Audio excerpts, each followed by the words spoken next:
Hello बच्चों, स्वागत है आपका पीजी कोचिंग क्लासेस पर। मैं जितेंद्र कश्यप केमिकल किनेटिक्स का दूसरा यूनिट, दूसरा पार्ट ऑर्डर ऑफ रिएक्शन अभिक्रिया की कोटि लेकर आए और इसकी डेफिनेशन हमने लिख रखी है कि अभिक्रिया की कोटि बेसिकली होती क्या है कि अभिकारक अणुओं की वह संख्या जिनका सांद्रण रासायनिक परिवर्तन के सांद्रण से परिवर्तित होता है, अभिक्रिया की कोटि कहलाती है। अथवा दूसरी डेफिनेशन हमारी है कि किसी अभिक्रिया में भाग लेने वाले अणुओं की संख्या जो अभिक्रिया वेग निर्धारित करती है, अभिक्रिया की कोटि कहलाती है। तीसरी डेफिनेशन है हमारे पास, अभिक्रिया की कोटि अभिक्रिया वेग के निर्धारण में प्रयुक्त हुए अभिकारकों की सांद्रता घातों के योगफल के बराबर होती है। हमने यहाँ पर तीन डेफिनेशन लिख रखी है। अर्थात हम कह सकते हैं कि अभिक्रिया की कोटि कि अभिकारकों की जो सांद्रता घात होती है उसकी घातों के बराबर अभिक्रिया की कोटि होती है। अब हम बात करते हैं कि हमारे पास रिएक्शन लिख रखी है हमने A B B C D. हम रिएक्शन रेट निकालें, अभिक्रिया की दर, रिएक्शन रेट। तो रिएक्शन रेट क्या होगा, K A V V M N यहाँ एम और एन अभिकारकों की कोटि है, सांद्रता की घात है। अभिकारकों की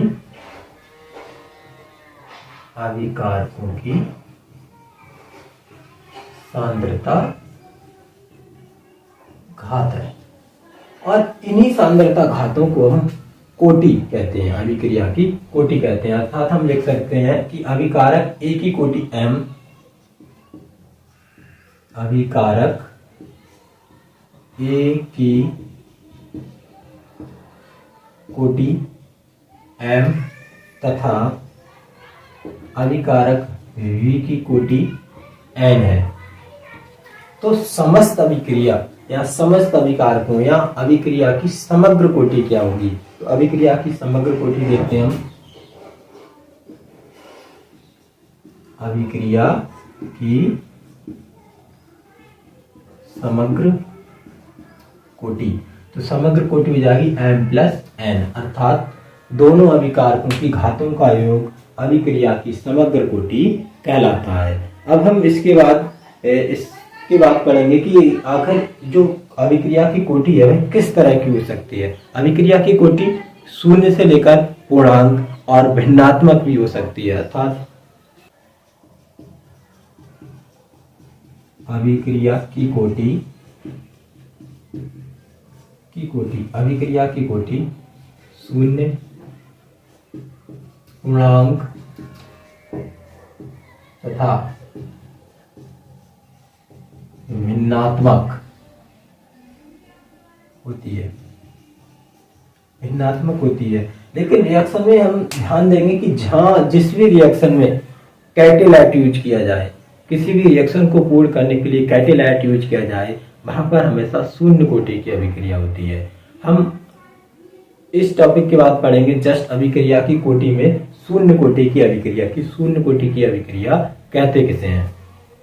जीरो ऑर्डर रिएक्शन होती क्या है कि इसमें अभिक्रिया की दर जो है वो सांद्रता, अभिकारकों की सांद्रता की 0 घात के बराबर होती है। तो माना कोई रिएक्शन है, ए से प्रोडक्ट पी बनाती है, तो इसमें प्रोडक्ट ए की जो दर निकालेंगे हम, रेट क्या होगा इसका, तो डी ए अपॉन डी टी, अभिकारक है, समय के साथ सांद्रता घटती है तो माइनस बराबर के ए 0। अब यहाँ पर 0 इसलिए लगा क्योंकि यह शून्य कोटि की अभिक्रिया है यहाँ पर। तो यदि ए बराबर 1 तो हम यहाँ रखेंगे D A upon D T बराबर के, और इस रिएक्शन को ही हम शून्य कोटि की अभिक्रिया कहते हैं। दिस रिएक्शन ऑफ शून्य कोटि, 0 ऑर्डर रिएक्शन। यह है शून्य कोटि अभिक्रिया, यह एक शून्य कोटि अभिक्रिया है। और इस रिएक्शन को हम और आगे बढ़ाएंगे, डी टी तक भेज देंगे, तो D A equal to minus K D T. इस समीकरण को नंबर 1 दे देते हैं और समीकरण को नंबर 2। अब हम समीकरण 2 का यदि समाकलन करें, अर्थात समीकरण 2 का समाकलित रूप, समीकरण 2 का हम समाकलित रूप निकालेंगे। समीकरण 2 का समाकलित, तो समाकलित रूप आ जाएगा a इक्वल टू के टी प्लस आई, और इसे दे देते हैं समीकरण 3। यदि अभिकारक पदार्थों की मात्रा यहाँ पर 0 है, यदि समय 0 है तो अभिकारक पदार्थों की मात्रा भी 0 हो जाएगी। तो हम यहाँ पर रखेंगे t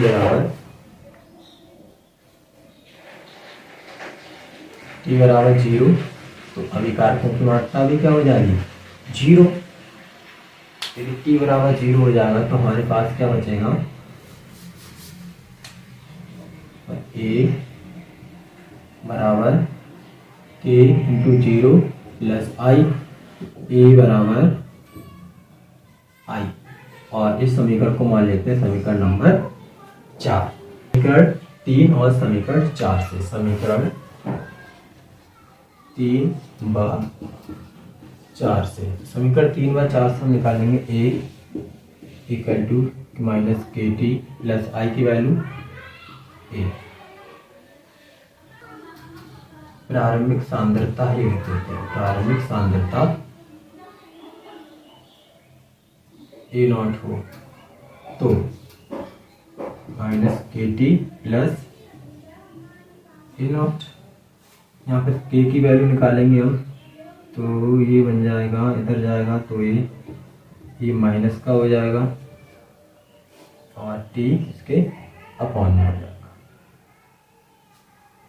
और समीकरण नंबर 0 कोटि की अभिक्रिया का समाकलित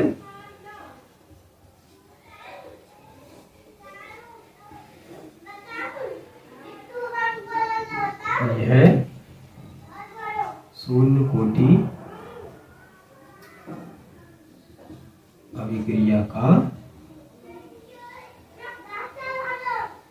समाकलित रूप है।